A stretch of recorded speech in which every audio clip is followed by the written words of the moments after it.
श्रीमद् वाल्मीकि रामायण के युद्धकांड के 17वें सर्ग में हनुमान जी के द्वारा देवांतक और त्रिशिरा का, नील के द्वारा महोदर का तथा ऋषभ के द्वारा महापार्श का वध। नरांतक को मारा गया देखकर देवांतक प्लस कुलनंदन त्रिशिरा और महोदर ये श्रेष्ठ राक्षस हाहाकार करने लगे। महोदर ने मेघ के समान गजराज पर बैठकर महाप्रकर्मी अंगद के ऊपर बड़े वेग से धावा किया। भाई के मारे जाने से संतप्त हुए बलवान देवांतक ने भयानक परिघ हाथ में लेकर अंगद पर आक्रमण किया। इस प्रकार वीर त्रिशिरा उत्तम घोड़ों में जुते हुए सूर्य तुल्य तेजस्वी रथ पर बैठकर बाली कुमार का सामना करने के लिए आया। देवताओं का दर्द दलन करने वाले उन तीनों निशाचर पतियों के आक्रमण करने पर वीर अंगद ने विशाल शाखाओं से युक्त एक वृक्ष को उखाड़ लिया और जैसे इंद्र प्रज्वलित वज्र का प्रहार करते हैं उसी प्रकार उन बाली कुमार ने बड़ी बड़ी शाखाओं से युक्त उस महान वृक्ष को सहसा देवांतक पर दे मारा, परंतु त्रिशिरा ने विषधर सर्पों के समान भयंकर बाण मारकर उस वृक्ष के टुकड़े टुकड़े कर दिए। वृक्ष खंडित हुआ देखकर कवि कुंजर अंगद तत्काल आकाश में उछले और त्रिशिरा पर वृक्षों और शिलाओं की वर्षा करने लगे, किंतु क्रोध से भरे हुए त्रिशिरा ने पहने बाणों द्वारा उनको भी काट गिराया। महोदर ने अपने परिघ के अग्रभाग से उन वृक्षों को तोड़ फोड़ डाला। तत्पश्चात साइकों की वर्षा करते हुए त्रिशिरा ने वीर अंगद पर धावा किया। साथ ही कुपित हुए महोदर ने हाथी के द्वारा आक्रमण करके बाली कुमार की छाती में वज्रतुल्य तोमरों का प्रहार किया। इसी प्रकार देवांतक भी अंगद के निकट आ गया और अत्यंत क्रोधपूर्वक परिघ के द्वारा उन्हें चोट पहुंचाकर तुरंत वेगपूर्वक वहां से दूर हट गया। उन तीनों प्रमुख निशाचरों ने एक साथ ही धावा किया था, तो भी महातेजस्वी और प्रतापी बाली कुमार अंगद के मन में तनिक भी व्यथा नहीं हुई। वे अत्यंत दुर्जय बड़े वेगशाली थे। उन्होंने महान वेग प्रकट करके महोदर के महान गजराज पर आक्रमण किया और उसके मस्तक पर जोर से थप्पड़ मारा। युद्ध स्थल में उनके उस प्रहार से गजराज की दोनों आंखें निकलकर पृथ्वी पर गिर गई और वह तत्काल मर गया। फिर महाबली बाली कुमार ने उस हाथी का एक दांत उखाड़ लिया और युद्ध स्थल में दौड़कर उसी के द्वारा देवांतक पर चोट की। तेजस्वी देवांतक उस प्रहार से बिल व्याकुल हो गया और वायु के हिलाए हुए वृक्ष की भांति कांपने लगा। उसके शीर से महावर के समान रंग वाला रक्त का महान प्रवाह बह चला। तत्पश्चात महातेजस्वी बलवान देवांतक ने बड़ी कठिनाई से अपने को संभाल कर परिघ उठाया और उसे वेगपूर्वक घुमाकर अंगद पर दे मारा। उस परिघ की चोट खाकर वानर राजकुमार अंगद ने भूमि पर घुटने टेक दिए। फिर तुरंत ही उठकर वे ऊपर की ओर उछले। उछलते समय त्रिशिरा ने 3 सीधे जाने वाले भयंकर बाणों द्वारा वानर राजकुमार के ललाट में गहरी चोट पहुंचाई। तदंतर अंगद को 3 प्रमुख निशाचरों से घिरा हुआ जान हनुमान और नील भी उसकी सहायता के लिए अग्रसर हुए। उस समय नील ने त्रिशिरा पर एक पर्वत शिखर चलाया, किंतु उस बुद्धिमान रावण पुत्र ने तीखे बाण मारकर उसे फोड़ फाड़ डाला। उसके सैकड़ों बाणों से विदीर्ण होकर उसकी एक शिला बिखर गई और वह पर्वत शिखर आग की चिंगारियां तथा ज्वाला के साथ पृथ्वी पर गिर पड़ा। अपने भाई का पराक्रम बढ़ता हुआ देख बलवान देवांतक को बड़ा हर्ष हुआ। उसने परिघ लेकर युद्ध स्थल में हनुमान जी पर धावा किया। उसे आते देखकर कवि कुंजर हनुमान जी ने उछलकर अपने वज्र श्रीखे मुक्के से उसके सिर पर मारा। बलवान वायु कुमार महाकपि हनुमान जी ने उस समय देवांतक के मस्तक पर प्रहार किया और अपनी भीषण गर्जना से राक्षसों को कंपित कर दिया। उनकी मुष्टि प्रहार से देवांतक का मस्तक फट गया और पिस उठा। दांत आंखें और लंबी जीभ बाहर निकल आई और वह राक्षस राजकुमार प्राण शून्य होकर सहसा पृथ्वी पर गिर पड़ा। राक्षस योद्धाओं में प्रधान महाबली देवद्रोही देवांतक के युद्ध में मारे जाने पर त्रिशरा को बड़ा क्रोध हुआ और उसने नील की छाती पर पहने बाणों की भयंकर वर्षा आरंभ कर दी। तदनंतर अत्यंत क्रोध से भरा हुआ महोदर पुनः शीघ्र ही एक पर्वताकार हाथी पर सवार हुआ, मानो सूर्यदेव मंदराचल पर आरूढ़ हुए हों। हाथी पर चढ़कर उसने नील के ऊपर बाणों की विकट वर्षा की, मानो इंद्र तुल्य एवं विद्युन मंडल से युक्त मेघ किसी पर्वत पर जल की वर्षा कर रहा हो। बांसुओं की निरंतर वर्षा होने से वानर सेनापति नील के सारे अंग शत विशत हो गए, उसका शीर शिथिल हो गया। इस प्रकार महाबली महोदर ने उन्हें मूर्छित करके उनके बल विक्रम को कुंठित कर दिया। तत्पश्चात होश में आने पर नील ने वृक्ष समूह से युक्त एक शैल शिखर को उखाड़ लिया। उसका वेग बड़ा भयंकर था। उसने उछलकर उस वृक्ष को महोदर के मस्तक पर देम मारा। उस पर्वत शिखर के आघात से महोदर उस महान गजराज के साथ ही चूर चूर हो गया और मूर्छित एवं प्राण शून्य होकर वज्र के मारे हुए पर्वत की भांति पृथ्वी पर गिर पड़ा। पिता के भाई को मारा गया देखकर त्रिशरा के क्रोध की सीमा नहीं रही। उसने धनुष हाथ में ले लिया और हनुमान जी को पहने बाणों से भीनना आरंभ कर दिया। तब पवन कुमार ने कुपित होकर उस राक्षस के ऊपर पर्वत का शिखर चलाया, परंतु बलवान त्रिशरा ने अपने तीखे साइकों से उसके कई टुकड़े कर डाले। उस पर्वत शिखर के प्रहार को व्यर्थ हुआ देखकर कपिवर हनुमान जी ने उसी रणभूमि में रावण पुत्र त्रिशरा के ऊपर वृक्षों की वर्षा आरंभ की, किंतु प्रतापी त्रिशरा ने आकाश में होने वाली वृक्षों की उस वृष्टि को अपने पहले बाणों से छिन्न भिन्न कर दिया और बड़े जोर से गर्जना की। तब हनुमान जी कूदकर त्रिशरा के पास आ पहुंचे और जैसे कुपित सिंह गजराज को अपने पंजों से चीर डालता है, उसी प्रकार रोष से भरे हुए उन पवन कुमार ने त्रिशरा के घोड़ों को अपने नखों से विदीर्ण कर डाला। ये देखकर रावण कुमार त्रिशरा ने शक्ति हाथ में ली, मानो यमराज ने काल रात्रि को साथ ले लिया हो। वे शक्ति लेकर उसने पवन कुमार हनुमान पर चलाई। जैसे आकाश से उल्कापात हुआ हो, उसी प्रकार वह शक्ति जिसकी गति कहीं कुंठित नहीं होती थी चली, परंतु वानर श्रेष्ठ हनुमान जी ने उसे अपने शीर में लगने से पहले ही हाथ से पकड़ लिया और तोड़ डाला। तोड़ने के बाद उन्होंने भयंकर गर्जना की। हनुमान जी ने वह भयानक शक्ति तोड़ दी। ये देख वानर वृंद अत्यंत हर्ष से उत्साहित होकर मेघों के समान गंभीर गर्जना करने लगे। तब राक्षस शिरोमणि त्रिशरा ने तलवार उठाई और कपि श्रेष्ठ हनुमान जी की छाती पर उनकी भरपूर चोट की। तलवार की चोट से घायल होकर पराक्रमी पवन कुमार हनुमान ने त्रिशरा की छाती में एक तमाचा जड़ दिया। उसका थप्पड़ लगते ही मात जैसे त्रिशरा अपनी चेतना खो बैठा। उसके हाथ से हथियार खिसक गया और वह स्वयं भी पृथ्वी पर गिर पड़ा। गिरते समय उस राक्षस के खड्ग को छीनकर पर्वताकार महाकपि हनुमान जी सब राक्षस को भयभीत करते हुए जोर जोर से गर्जना करने लगे। उनकी वह गर्जना उस निशाचर से सही नहीं गई, अतः वह सहसा उछलकर खड़ा हो गया।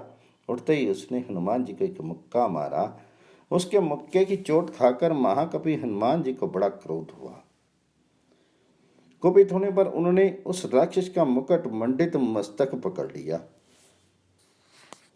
फिर तो जैसे पूर्व काल में इंद्र त्वष्टा के पुत्र विश्वरूप के तीनों मस्तकों को वज्र से काट गिराया था, उसी प्रकार कुपित हुए पवन पुत्र हनुमान ने रावण पुत्र त्रिशरा के क्रीट और कुंडलों सहित तीनों मस्तकों को तीखी तलवार से काट डाला। उन मस्तकों को सभी इंद्रियां विशाल थी। उनकी आंखें प्रज्वलित अग्नि के समान दीप्त हो रही थी। उस इंद्रद्रोही त्रिशरा के वे तीनों सिर उसी प्रकार पृथ्वी पर गिरे जैसे आकाश से तारे टूटकर गिरते हैं। देवद्रोही त्रिशरा जब इंद्रतुल्य पराक्रमी हनुमान जी के हाथ से मारा गया, तब समस्त वानर हर्षनाद करने लगे, धरती कांपने लगी तथा राक्षस चारों दिशाओं की ओर भाग खड़े हुए। त्रिशरा तथा महोदर को मारा गया देखकर और दुर्जय वीर देवांतक एवं नरांतक को भी काल के गाल में गया हुआ जान अत्यंत अमरशील राक्षस शिरोमणि महापार्श कुपित तो उठा। उसने एक तेजस्वी गदा हाथ में ली जो संपूर्णतः लोहे की बनी थी, उस पर सोने का पत्र जड़ा हुआ था। युद्ध स्थल में पहुंचने पर वह शत्रु के रक्त और मांस में सन जाती थी। उसका आकार विशाल था, वह सुंदर शोभा से संपन्न तथा शत्रु के रक्त से तृप्त होने वाली थी। उसका अग्रभाग तेज से प्रज्वलित होता था, वह लाल रंग के फूलों से सजाई गई थी तथा ऐरावत, पुंडरीक और सार्वभौम नामक दिग्गजों को भी भयभीत करने वाली थी। उस गदा को हाथ में लेकर क्रोध से भरा हुआ राक्षस शिरोमणि महापार्श प्रलयकाल की अग्नि के समान प्रज्वलित उठा और मानव की ओर दौड़ा। तब विषम नामक बलवान वानर उछलकर रावण के छोटे भाई महापार्श के पास आ पहुंचे और उनके सामने खड़े हो गए। पर्दाकार वानरवीर ऋषभ को सामने खड़ा देखकर कुपित हुए महापार्श ने अपनी वज्रतुल्य गदा से उनकी छाती पर प्रहार किया। उसकी उस गदा के आघात से वानर शिरोमणि ऋषभ का वक्षस्थल शत विशत हो गया। वे कांप उठे और अधिक मात्रा में खून की धारा बहाने लगी। बहुत देर के बाद होश में आने पर वानर राज ऋषभ कुपित उठे और महापार्श की ओर देखने लगे। उस समय उनके होठ फड़क रहे थे। वानर वीरों में प्रधान ऋषभ का रूप पर्वत के समान जान पड़ता था। वे बड़े वेगशाली थे। उन्होंने वेग पूर्वक उस राक्षस के पास पहुंचकर मुक्का ताना और सहसा उनकी छाती पर प्रहार कर दिया। फिर तो महापार्श जड़ से कटे हुए वृक्ष की भांति सहसा पृथ्वी पर गिर पड़ा। उसके सारे अंग रक्त से नहा रहे थे। इधर ऋषभ उस निशाचर की यम दंड के समान भयंकर गदा को शीघ्र ही हाथ में लेकर और जोर से गर्जना करने लगे। देवद्रोही महापार्श 2 घड़ी तक मुर्दे की भांति पड़ा रहा। फिर होश में आने पर वह सहसा उछलकर खड़ा हो गया। उसका रक्त रंजित शरीर संध्या काल के बादलों के समान लाल दिखाई देता था। उसने वरुण पुत्र ऋषभ को गहरी चोट पहुंचाई। उस चोट से ऋषभ मूर्छित होकर पृथ्वी पर गिर पड़े। 2 घड़ी के बाद होश में आने पर वह पुनः उछलकर सामने आ गए और उन्हें युद्ध स्थल में महापार्श की उसी गदा को, जो किसी पर्वत राज की को चट्टान के समान जान पड़ती थी, घुमाकर उस निशाचर पर दे मारा। उसकी उस भयंकर गदा ने देवता यक्ष ब्राह्मण से शत्रुता रखने वाले उस रुद्र राक्षस के शीर पर चोट करके उसके वक्षस्थल को विदीर्ण कर दिया। फिर तो जैसे पर्वतराज हिमालय, केरू आदि धातुओं से मिला हुआ जल बहाता है, उसी प्रकार वह भी अधिक मात्रा में रक्त बहाने लगा। उस समय उस राक्षस ने महामना ऋषभ के हाथ से अपनी गदा लेने के लिए उन पर धावा किया, किंतु ऋषभ ने उस भयानक गदा को हाथ में लेकर बारंबार घुमाया और बड़े वेग से महापार्श पर आक्रमण कर दिया। इस तरह उन महामनस्वी वानर वीर ने युद्ध के बहाने पर उस निशाचर की जीवन लीला समाप्त कर दी थी। अपने ही गदा की चोट खाकर महापार्श के दांत टूट गए और आंखें फूट गई। वह वज्र के मारे हुए पर्वत शिखर की भांति तत्काल धराशायी हो गया। जिसकी आंखें नष्ट और चेतना विलुप्त हो गई थी, वह राक्षस महापार्श जब गतायु होकर पृथ्वी पर पड़ा, तब राक्षसों की सेना सब ओर भाग चली। रावण के भाई महापार्श का वध हो जाने पर राक्षसों की वह समुद्र के समान विशाल सेना हथियार फेंककर केवल जान बचाने के लिए सब ओर भागने लगी, मानो महासागर फूटकर सब ओर बहने लगा हो। श्रीमद् बाल्की रामायण के युद्धकांड के 71वें सर्ग में अतिकाय का भयंकर युद्ध और लक्ष्मण के द्वारा उसका वध। अतिकाय ने देखा, शत्रु के रोंगटे खड़े कर देने वाली मेरी भयंकर सेना व्यथित हो उठी है। इंद्र के तुल्य प्रकर्मी मेरे भाइयों का संहार हो गया है। तथा मेरे चाचा दोनों भाई युद्धनमत महोदर और मत महापार्श भी सम्रांगन में मार गिराए गए हैं। तब उस महातेजस्वी निशाचर को बड़ा क्रोध हुआ। उसे ब्रह्मा जी से वरदान प्राप्त हो चुका था, अतिकाय पर्वत के समान विशाल काय तथा देवता और दानवों के दर्प का दलन करने वाला था। वह इंद्र का शत्रु था। उसने सहस्त्रों सूर्यों के समूह की भांति दैदीप्यमान तेजस्वी रथ पर आरूढ़ होकर वानरों पर धावा किया। उसके मस्तक पर किरीट और कानों में शुद्ध स्वर्ण के बने हुए कुंडल झलमला रहे थे। उसने धनुष की टंकार करके अपना नाम सुनाया और बड़े जोर से गर्जना की। उस सिंहनाद से, अपने नाम की घोषणा से और प्रत्यंचा की भयानक टंकार से उसने वानरों को भयभीत कर दिया। उसके शीर की विशालता देखकर वे वानर ऐसा मानने लगे कि यह कुंभकर्ण ही फिर उठकर खड़ा हो गया है। ये सोचकर सब वानर भय से पीड़ित होकर एक दूसरे का सहारा लेने लगे।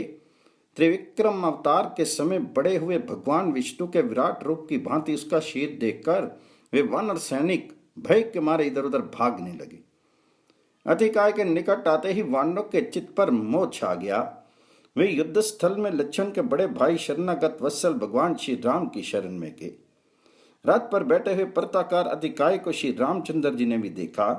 वे हाथ में धनुष लिए कुछ दूर पर परले काल के मेघ की भांति गर्जना कर रहा था।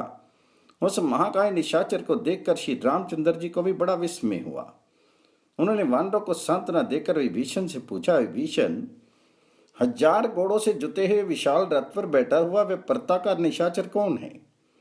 उसके हाथ में धनुष है और आंखें सिंह के समान तेजस्वी दिखाई देती हैं। ये भूतों से घिरे हुए भूतनाथ महादेव जी के समान तीखे शूल तथा अत्यंत तेज धार वाले तेजस्वी प्रासों और तोमरों से घिरकर अद्भुत शोभा पा रहा है। इतना ही नहीं, काल की जिहा के समान प्रकाशित होने वाली रथ शक्तियों से घिरा हुआ ये वीर निशाचर विंध्यन मालाओं से आवृत मेघ के समान प्रकाशित हो रहा है। जिनके पृष्ठभाग में सोने मड़े हुए हैं, ऐसी अनेकानेक सुसज्जित धनुष उसके श्रेष्ठ रथ की ओर से उसी तरह शोभा बढ़ा रहे हैं जैसे इंद्रधनुष आकाश को शोभित करता है। ये राक्षसों में सिंह के समान पराक्रमी और रथियों में श्रेष्ठ वीर अपने सूर्यतुल तेजस्वी रथ के द्वारा रणभूमि की शोभा बढ़ाता हुआ मेरे सामने आ रहा है। इसके ध्वज के शिखर पर पताका में राहु का चिन्ह अंकित है, जिससे रथ की बड़ी शोभा हो रही है। यह सूर्य की किरणों के समान चमकीले बाणों से 10 दिशाओं को प्रकाशित कर रहा है। इसके धनुष का पृष्ठभाग सोने से मड़ा हुआ है तथा पुष्पादि से अलंकृत है। वे आदि, मध्य और अंत 3 स्थानों में झुका हुआ है। उसकी प्रत्यंचा से मेघों की गर्जना के समान टंकार ध्वनि प्रकट होती है। इस निशाचर का धनुष इंद्र धनुष के समान शोभा पाता है। इसका विशाल रथ ध्वजा, पताका और अनुकर्ष रथ के नीचे लगे हुए आधारभूत कांच से युक्त 4 सारथियों से नियंत्रित और मेघ की गर्जना के समान घरघराहट पैदा करने वाला है। इसके रथ पर 20 तरकश, 10 भयंकर धनुष और 8 सुनहरे एवं पिंगल वर्ण की प्रत्यंचाएं रखी हुई हैं। दोनों बगल में 2 चमकीली तलवारें शोभा पा रही हैं, जिनकी मूठे 4 हाथ की और लंबाई 10 हाथ की है। गले में लाल रंग की माला धारण किए महान पर्वत के समान आकार वाला यह धीरवीर निशाचर काले रंग का दिखाई देता है। इसका विशाल मुख काल के मुख के समान भयंकर है तथा यह मेघों की ओट में स्थित हुआ सूर्य के समान प्रकाशित होता है। इसकी बाहों में सोने के बाजूबंद बंधे हुए हैं। उन भुजाओं के द्वारा यह विशाल काय निशाचर 2 ऊंचे शिखरों से युक्त गिरिराज हिमालय के समान शोभा पाता है। इसका अत्यंत भीषण मुखमंडल दोनों कुंडलों से मंडलित होकर पुनर्वसु नामक 2 नक्षत्रों के बीच स्थित हुए परिपूर्ण चंद्रमा के समान शोभित हो रहा है। महाबाहो, तुम मुझे इस श्रेष्ठ राक्षस का परिचय दो, जिसे देखते ही सब वानर भयभीत होकर संपूर्ण दिशाओं की ओर भाग चले हैं। अमित तेजस्वी राजकुमार श्री राम के इस प्रकार पूछने पर महातेजस्वी भीषण ने रघुनाथ जी से इस प्रकार कहा, भगवान, जो कुबेर का छोटा भाई महातेजस्वी महाकाय भयानक कर्म करने वाला तथा राक्षसों का स्वामी दशमुख राजा रावण है, उसके एक बड़ा प्रकर्मी पुत्र उत्पन्न हुआ जो बल में रावण के ही समान है। वह वृद्ध पुरुषों का सेवन करने वाला, वेद शास्त्रों का ज्ञाता तथा संपूर्ण अस्त्र विद्याओं में श्रेष्ठ है। हाथी घोड़ों की सवारी करने, तलवार चलाने, धनुष पर बाणों का संधान करने, प्रत्यंचा खींचने, लक्ष्य भेदने, साम और दान का प्रयोग करने तथा न्याय युक्त वर्ताव एवं मंत्रणा देने में वह सबके समान सम्मानित है। उसी के बाहुबल का आश्रय लेकर लंकापुरी सदा निर्भय रहती आई है। वही ये वीर निशाचर है। ये रावण की दूसरी पत्नी धान्य मालिनी का पुत्र है। इसे लोग अतिकाय के नाम से जानते हैं। तपस्या से विशुद्ध अंतःकरण वाले इस अतिकाय ने दीर्घ काल तक ब्रह्मा जी की आराधना की थी। इसने ब्रह्मा जी से अनेक दिव्य अस्त्र प्राप्त किए हैं और उनके द्वारा बहुत से शत्रुओं को पराजित किया है। ब्रह्मा जी के इसे देवताओं और असुरों से ना मारे जाने का वरदान दिया है। ये दिव्य कवच और सूर्य के समान तेजस्वी रथ भी उन्हीं के दिए हुए हैं। इसने देवता और दानवों को सैकड़ों बार पराजित किया है, राक्षसों की रक्षा की है और यक्षों को मार भगाया है।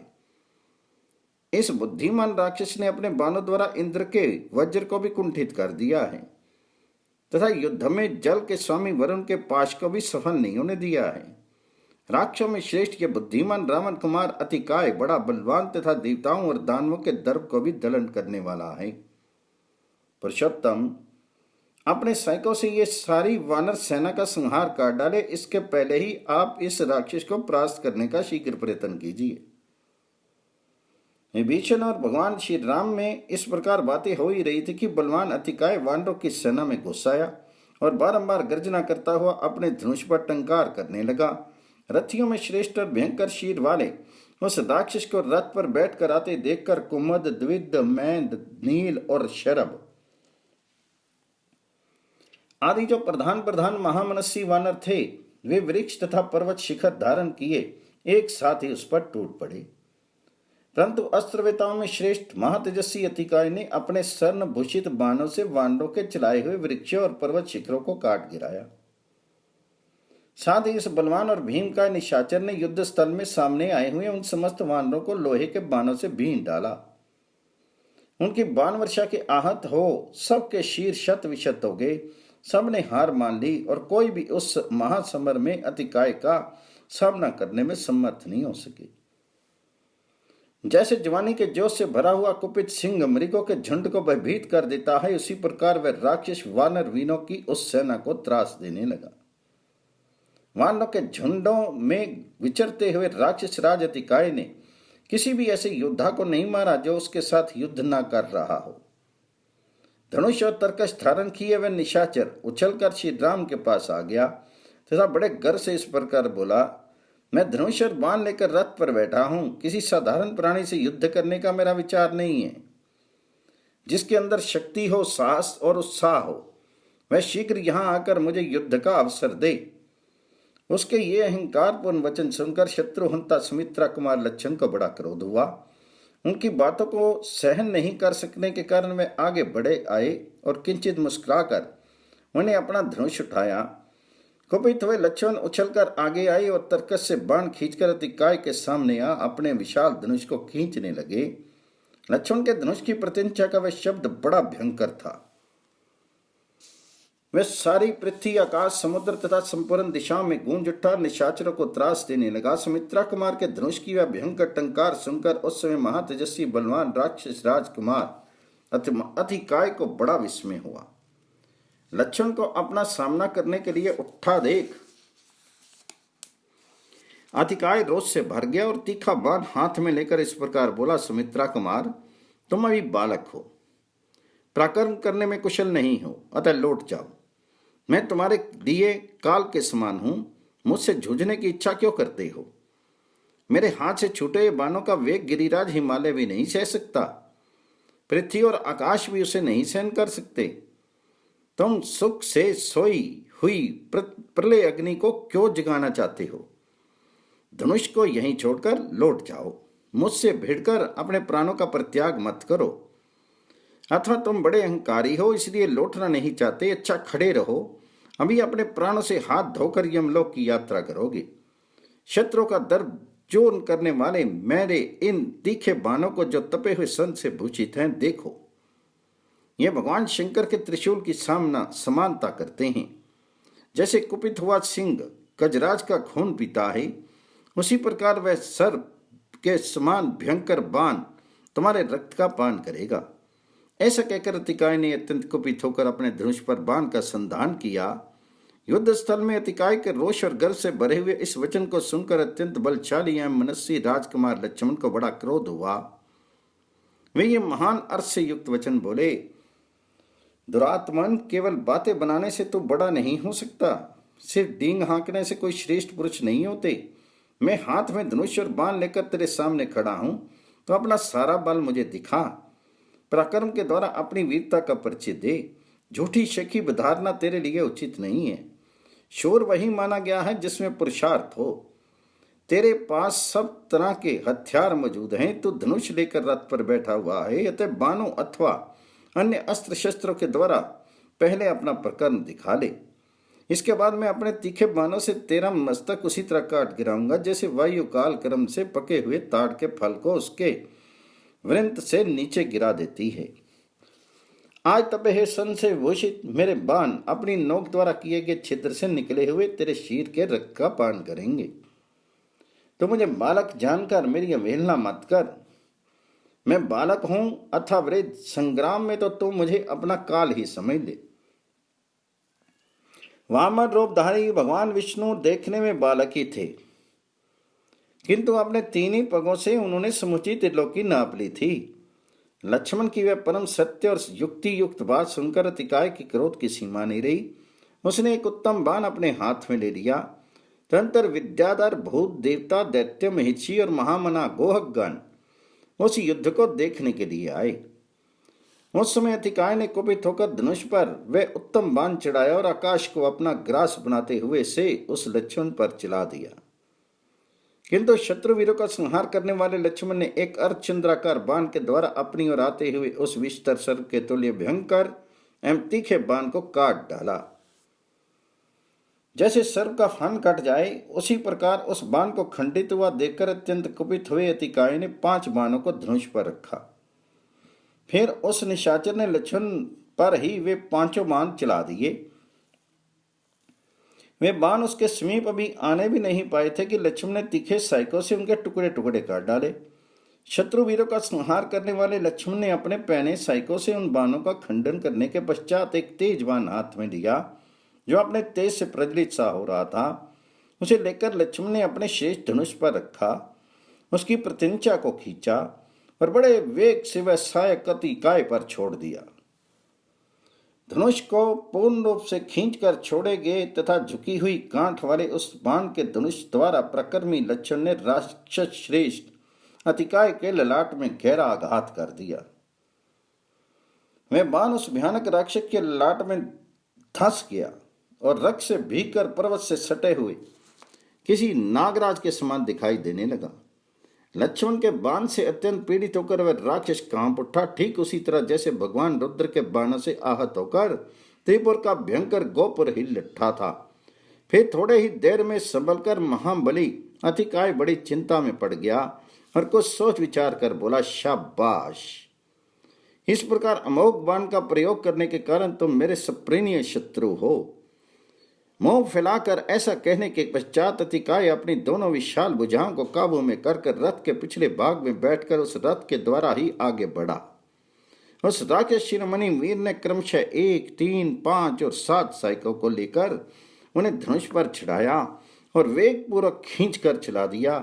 उस राक्षस राज के धनुष से छूटे हुए उन स्वर्ण भूषित सूर्य तुल तेजस्वी तथा काल के समान भयंकर बाणों ने आकाश को प्रकाश से पूर्ण सा कर दिया। परंतु रघुनाथ जी के छोटे भाई लक्ष्मण ने बिना किसी घबराहट के उस निशाचर द्वारा चलाए गए उन बाण समूह को तेज धार वाले बहुसंख्यक साइकों द्वारा काट गिराया। उन बाणों को कटा हुआ देखकर इंद्रद्रोही रावण कुमार को बड़ा क्रोध हुआ और उसने एक तीखा बाण हाथ में लिया। उससे धनुष पर रखकर उस महातेजस्वी वीर ने सहसा छोड़ दिया और उसके द्वारा सामने आते हुए सुमित्रा कुमार की छाती में आघात किया।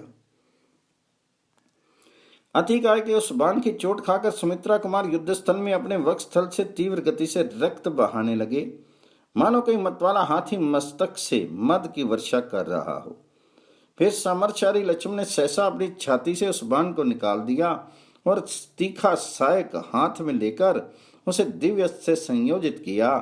उस समय अपने उस सहायक को उन्होंने आग्नेय अस्त्र से अभिमंत्रित किया।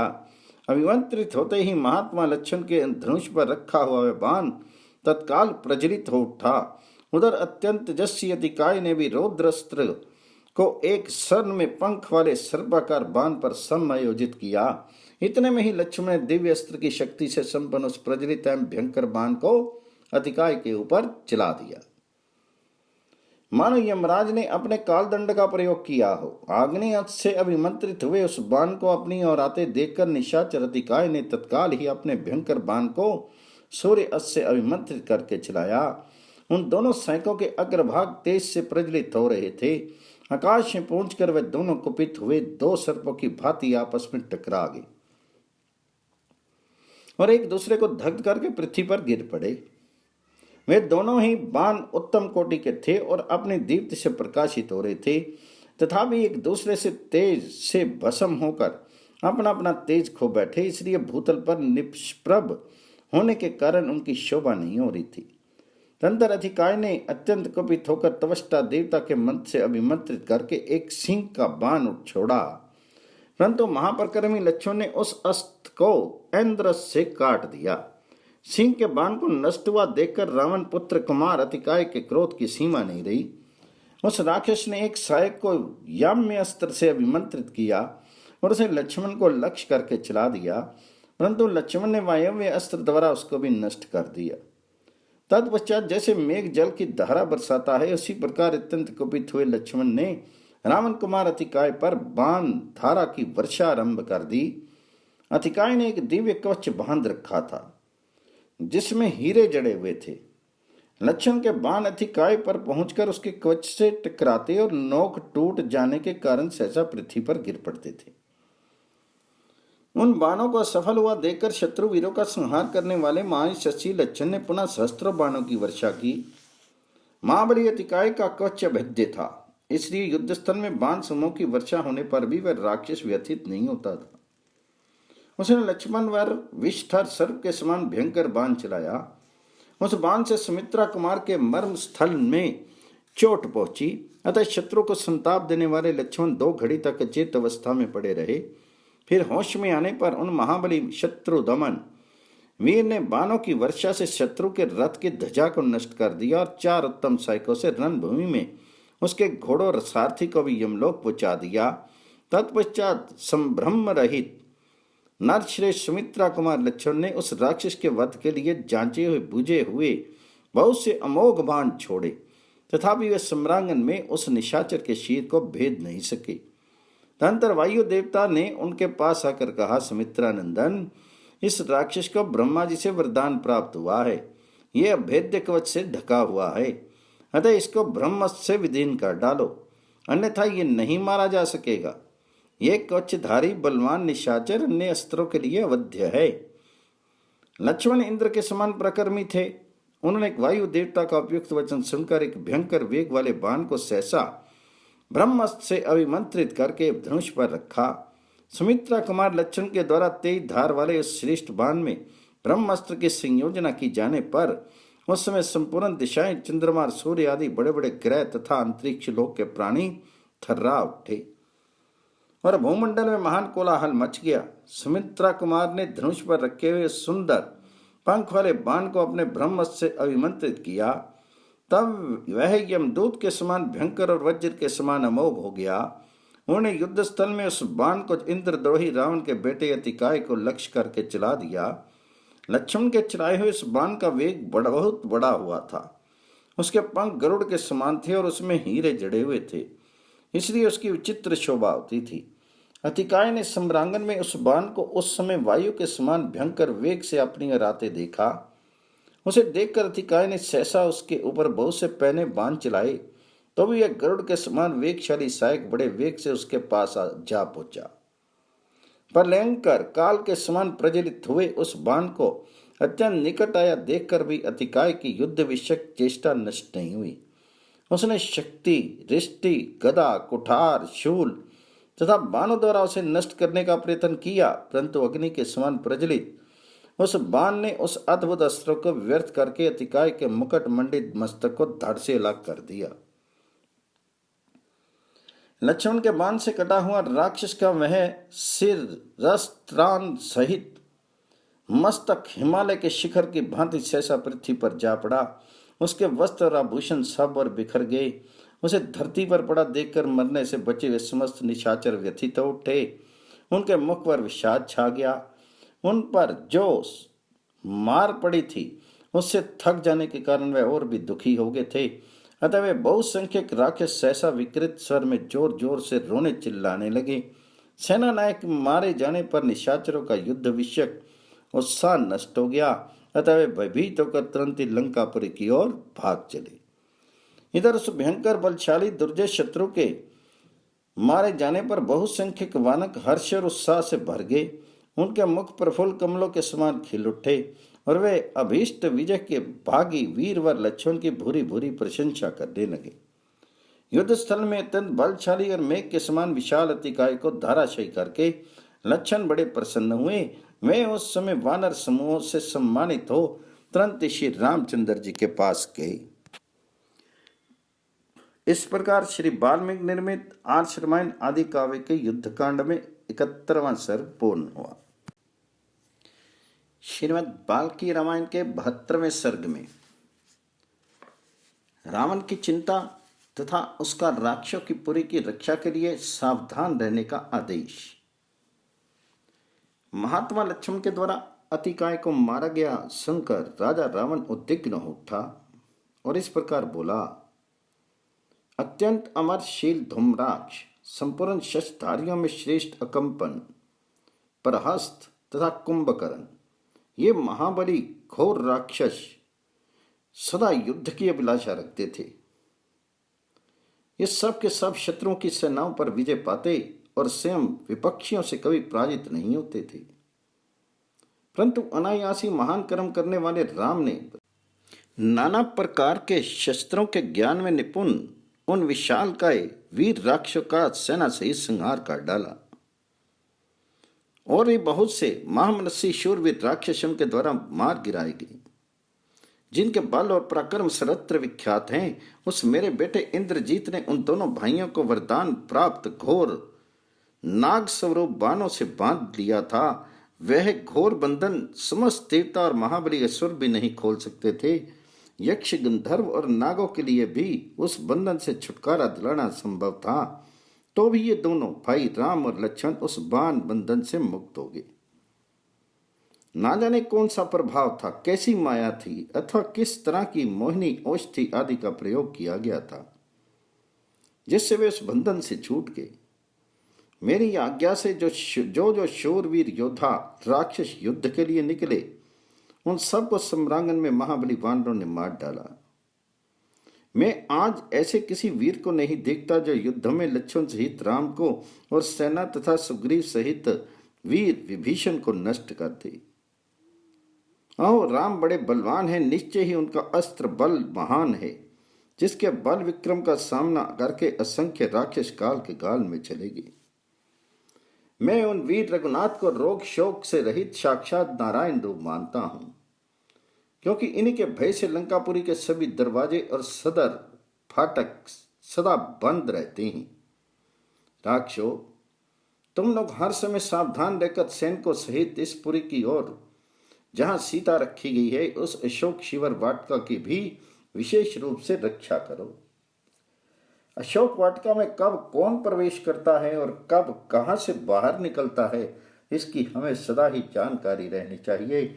जहां जहां सैनिकों के शिविर हों वहां बारंबार देखभाल करना, सब और अपने अपने सैनिकों के साथ पहरे पर रहना, निशाचर हो प्रदोष काल आदि रात तथा प्रातः काल में भी सर्वथा वानरों के आने जाने पर दृष्टि रखना।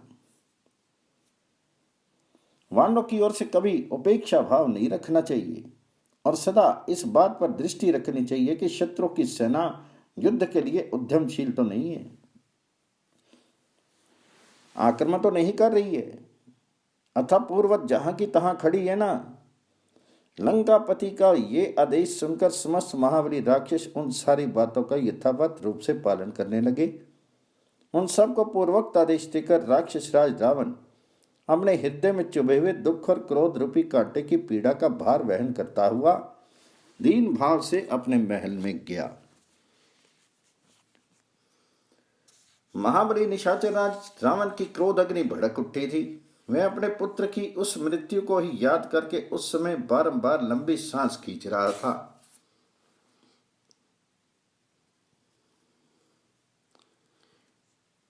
संग्राम भूमि में जो निशाचर मरने से बच गए थे, उन्होंने तुरंत रावण के पास जाकर उसे देवांतक, त्रिशिरा और अतिकाय आदि राक्षस पुंगों के मारे जाने का समाचार सुनाया। उनके वध की बात सुनकर राजा रावण के नेत्रों में सहसा आंसुओं की बाढ़ आ गई।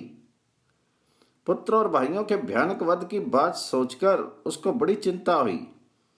रावण को शोक के समुद्र में निमग्न एवं दीन हुआ देखकर रथियों में श्रेष्ठ राक्षस राजकुमार इंद्रजीत ने यह बात कही। तात, राक्षस राज, जब तक इंद्रजीत जीवित है तब तक आप चिंता और मोह में मत पड़िए। इस इंद्र शत्रु के बाणों से घायल होकर कोई भी सम्रांगन में अपने प्राणों की रक्षा नहीं कर सकता।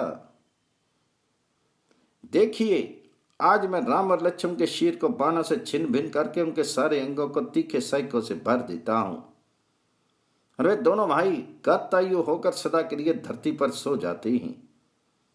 आप मुझ इंद्र शत्रु की इस सुनिश्चित प्रतिज्ञा को, जो मेरे पुरुषार्थ से देव बल अर्थात ब्रह्मा जी की कृपा से भी सिद्ध होने वाली है, सुन लीजिए। मैं आज ही लक्ष्मण सहित राम को अपने अमोघ बाणों से पूर्णतः तृप्त करूंगा, उनकी युद्ध विषयक पिपासा को बुझा दूंगा। आज इंद्र, यम, विष्णु, रुद्र, सांध्य, अग्नि, सूर्य और चंद्रमा बलि के यज्ञ मंडप में भगवान विष्णु के भयंकर विक्रम की भांति मेरे अपार पराक्रम को देखेंगे। ऐसा कहकर उदार चिता इंद्र शत्रु इंद्रजीत ने राजा रावण से आज्ञा ली और अच्छे गदों से जुते हुए युद्ध सामग्री से संपन्न एवं वायु के समान वेगशाली रथ पर वह सवार हुआ। उसका रथ इंद्र के रथ के समान जान पड़ता था। उस पर आरूढ़ होकर शत्रु का दमन करने वाला वह महान तेजस्वी निशाचर सहसा उस स्थान पर जा पहुंचा जहां युद्ध हो रहा था। उस महामनस्वी वीर को प्रस्थान करते देख बहुत से महाबली राक्षस हाथों में श्रेष्ठ धनुष लिए हर्ष और उत्साह के साथ उनके पीछे पीछे चले। कोई हाथी पर बैठकर चले तो कोई उत्तम घोड़ों पर।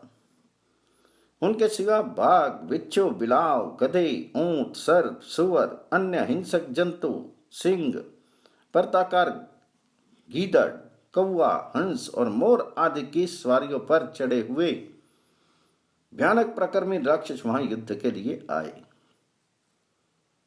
उन सब ने प्राश, पट्टिश, खड़क, फरसे, गदा, बशुंडी, मुदगर, डंडे, स्तग्नि और परिघ आदि आयुध धारण कर रखे थे।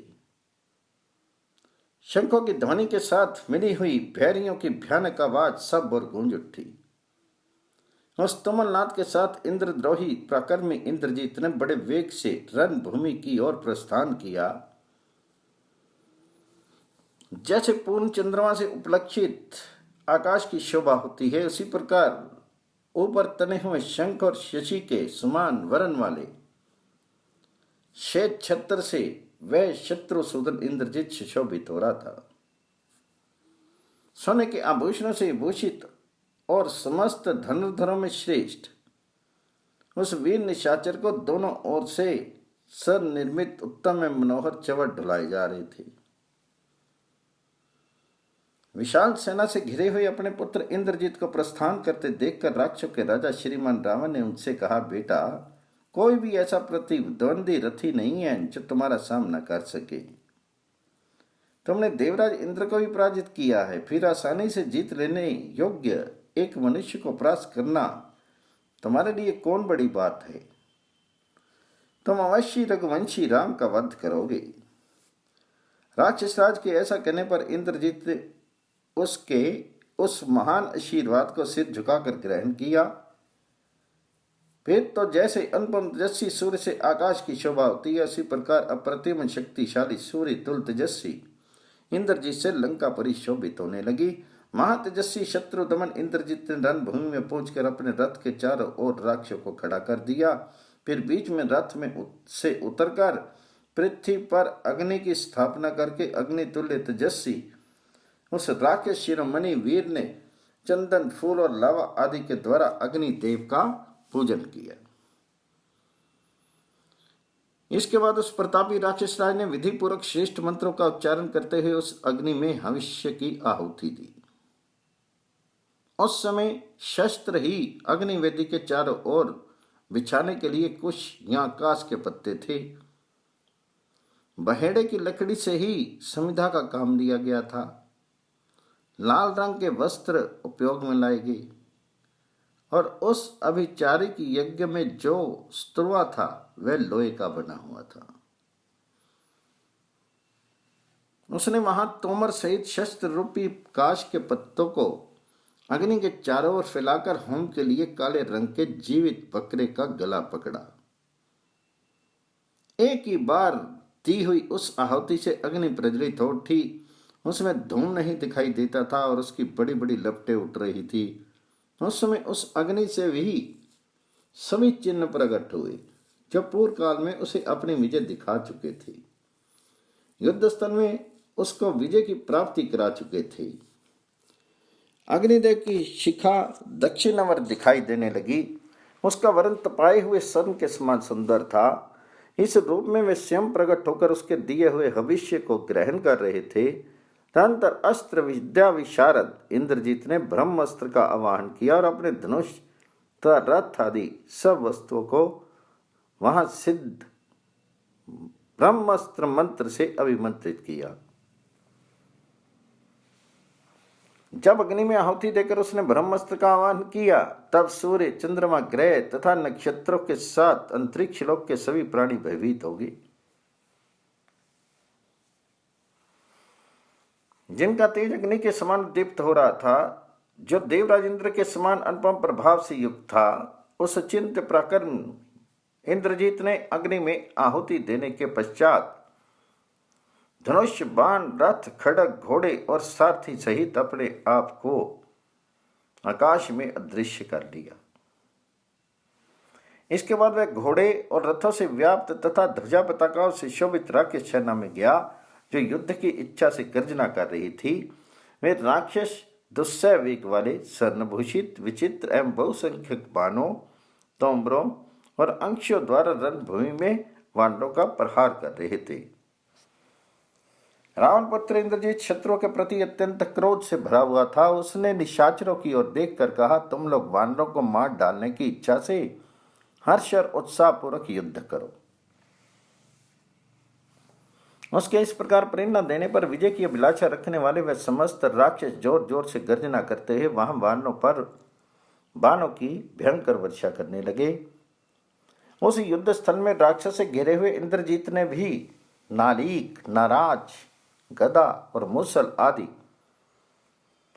अस्त्र शस्त्रों द्वारा वानरों का संहार आरंभ किया।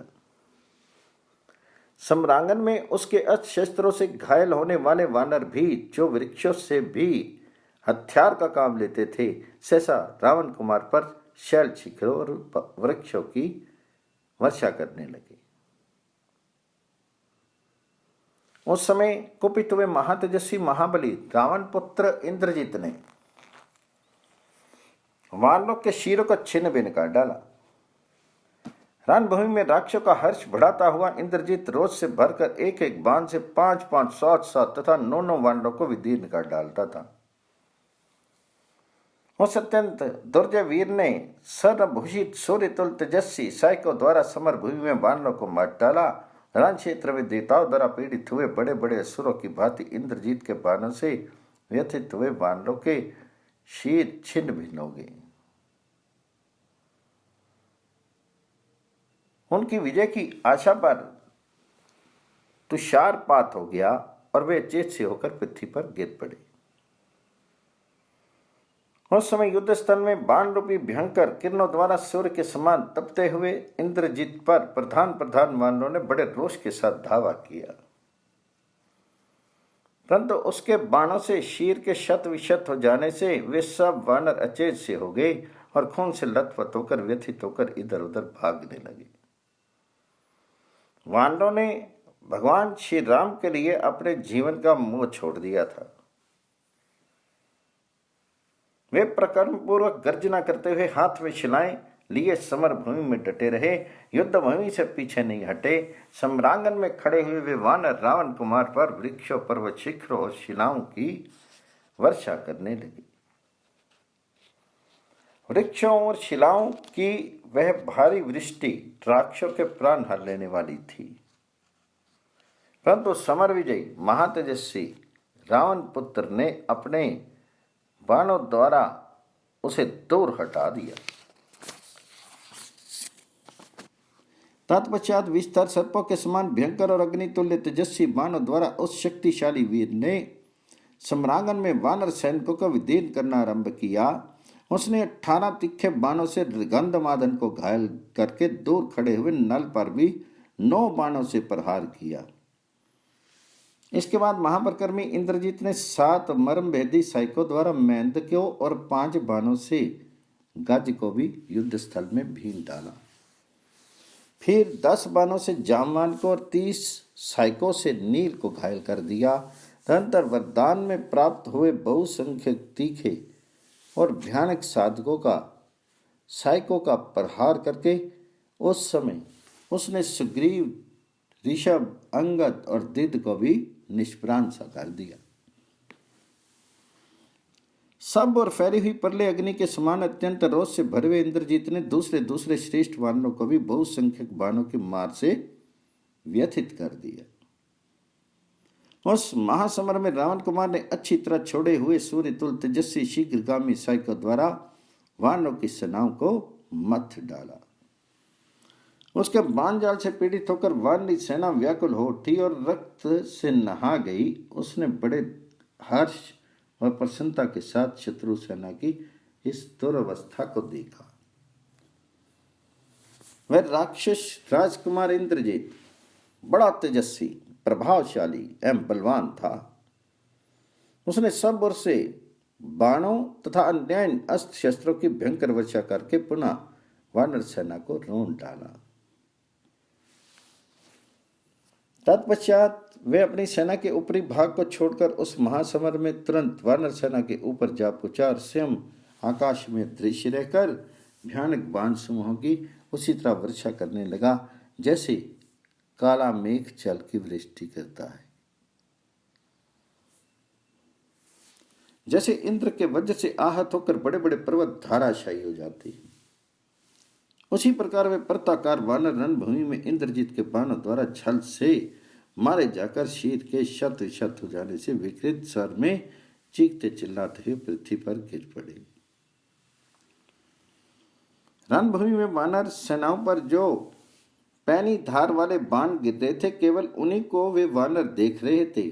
माया से छिपे हुए उस इंद्रद्रोही राक्षस को कहीं नहीं देख पाते थे। उस समय उस महाकाय राक्षस राज ने तीखी धार वाले सूर्य तुल्य तेजस्वी बाण समूह द्वारा संपूर्ण दिशाओं को ढक दिया और वानर सेनापतियों को घायल कर दिया। वह वानरराज की सेना में बड़े हुए प्रज्वलित पावक के समान दीप्तिमान तथा चिंगारियों सहित उज्जवल आग प्रकट करने वाले शूट खड़ग और फरसों की दुस्सह वृष्टि करने लगा। इंद्रजीत के चलाए हुए अग्नितुल्य तेजस्वी बाणों से घायल होकर रक्त से नहाकर सारे वानर युद्धपति खिले हुए पलाश वृक्ष के समान जान पड़ते थे। राक्षसराज इंद्रजीत के बाणों से विदीर्ण होकर वे श्रेष्ठ वानर एक दूसरे के सामने जाकर विकृत स्वर से चित्कार करते हुए धाराशायी हो जाते थे। कितने ही वानर आकाश की ओर देख रहे थे। उसी समय उनके नेत्रों में बाणों की चोट लगी, अतः वे एक दूसरे के शीर से सट गए और पृथ्वी पर गिर पड़े। राक्षस प्रवर इंद्रजीत दिव्य मंत्रों से अभिमंत्रित प्रासों, शूलों और पैने बाणों द्वारा हनुमान, सुग्रीव, अंगद, गंधमादन, जामवान, जशेन, वेगवरन, मैंद, दिद नील गवाक्ष गवे केसरी हरिलुमा विद्युदंश सूर्यानंद ज्योतिर्मुख दधिमुख पावकाक्ष नल और कुमद आदि सभी श्रेष्ठ वानरों को घायल कर दिया। गदाओं और सन के समान कांतिमान बाणों द्वारा वानर युद्धपतियों को शत विशत करके वे लक्ष्मी सहित श्री राम पर सूर्य की किरणों के समान चमकीली बाण समूहों की वर्षा करने लगा। उस बाण वर्षा के लक्ष्य बने हुए परम अद्भुत शोभा से संपन्न श्री राम पानी की धारा के समान गिरने वाले उन बाणों को कोई परवाह न करके लक्ष्मण की ओर देखते हुए बोले, लक्ष्मण, मैं इंद्रदोही राक्षस राज इंद्रजीत प्राप्त हुए ब्रह्मास्त्र का सहारा लेकर वानर सेना को धराशायी करने के पश्चात अब तीखे बाणों द्वारा हम दोनों को भी पीड़ित कर रहा है। ब्रह्मा जी से वरदान पाकर सदा सावधान रहने वाले इस महामनसी वीर ने अपने भीषण शीत को दृश्य कर लिया है।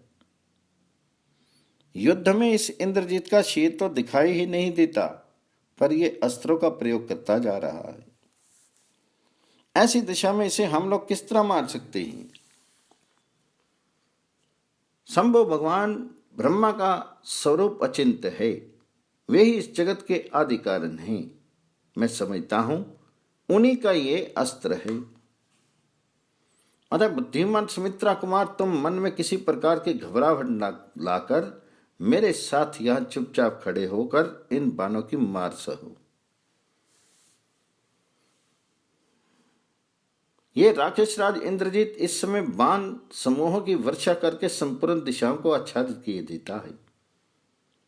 वानरराज सुग्रीव की ये सारी सेना, जिसके प्रधान शूरवीर धाराशायी हो गए हैं, अब शोभा नहीं पा रही है। जब हम दोनों हर्ष एवं रोष से रहित तथा युद्ध से निवृत्त होकर अचेत से होकर गिर जाएंगे, तब हमें उस अवस्था में देखकर युद्ध के महाने पर विजय लक्ष्मी को पाकर अवश्य ये राक्षस पुरी लंका में लौट जाएगा। तदंतर ये दोनों भाई श्री राम और लक्ष्मण महाइंद्रजीत के बाण समूह से बहुत घायल हो गए। उस समय उन दोनों को युद्ध में पीड़ित करके उस राक्षस राज ने बड़े हर्ष के साथ गर्जना की। इस प्रकार संग्राम में वानरों की सेना तथा लक्ष्मण सहित श्री राम को मूर्छित करके इंद्रजीत सहसा 10 मुख रावण की भुजाओं द्वारा पालित लंकापुरी में चला गया। उस समय समस्त निशाचर उनकी स्तुति कर रहे थे। वहां जाकर उसने पिता से प्रसन्नतापूर्वक अपनी विजय का सारा समाचार बताया। इस प्रकार श्री वाल्मीकि निर्मित आर्ष रामायण आदि काव्य के युद्ध कांड में 73वां सर्ग पूर्ण हुआ।